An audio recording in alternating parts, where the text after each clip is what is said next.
Les Marrons de la Jamaïque et leur culture de résistance farouche sont légendaires parmi les Africains du Nouveau Monde. Les Marrons étaient des communautés d'esclaves en fuite qui ont établi des colonies indépendantes. Ils offraient un refuge sûr contre les plantations sucrières meurtrières de l'île. À partir de la fin des années 1600, les Britanniques ont souvent tenté de soumettre les Marrons.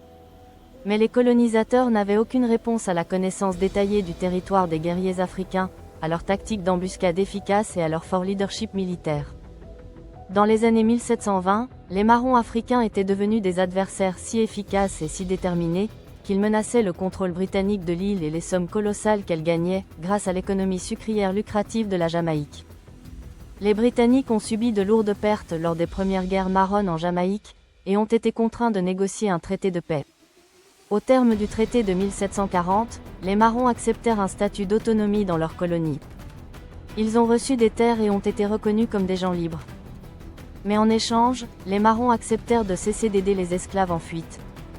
Et l'histoire devient encore plus compliquée. Les Marrons acceptèrent également d'aider les Britanniques à capturer de nouveaux évadés et à réprimer les rébellions.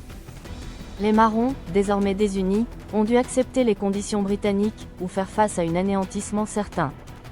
Ce compromis précaire a duré plus de 50 ans. Au début de la Deuxième Guerre des Marrons en 1795, les Britanniques étaient bien meilleurs dans la lutte contre la guérilla et beaucoup plus impitoyables. Après une année de bataille acharnée, les forces britanniques ont vaincu la résistance africaine.